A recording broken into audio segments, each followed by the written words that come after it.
Hello दोस्तों, नमस्कार। मैं हूं अर्चना तिवारी। स्वागत करती हूं अपने यूट्यूब चैनल पे आप सभी का। और हम दोनों बहन मिलके बहुत ही प्यारा कहरहुआ नाच गीत सुनाने जा रहे हैं। कैसे लगेगा कमेंट में जरूर बताना।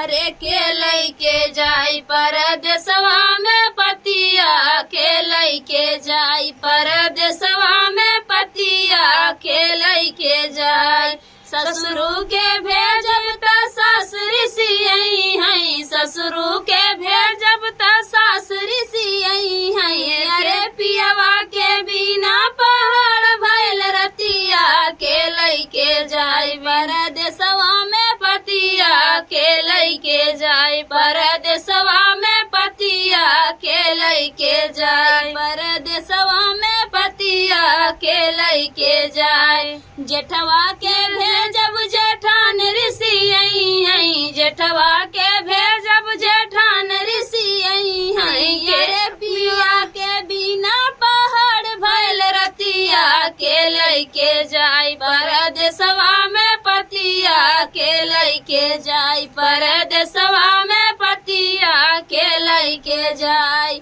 देवर के भेजब देवरान ऋषियई हई, देवर के भेजब देवरान ऋषियई हई। अरे पियवा के बिना पहाड़ भइल रतिया, के लइके जा परदेसवा में पतिया, के लइके जाई परदेसवा में पतिया, के लइके जाई। नंदोई के भेजब ननद ऋषियई हई, नंदोई के भेजब ननद ऋषियई हई। अरे पियवा के बिना पहाड़ भइल रतिया, के लइके जाई परदेसवा में पतिया, के लइके जाई परदेसवा में पतिया, के लइके जाई परदेसवा में पतिया, के लइके जाई।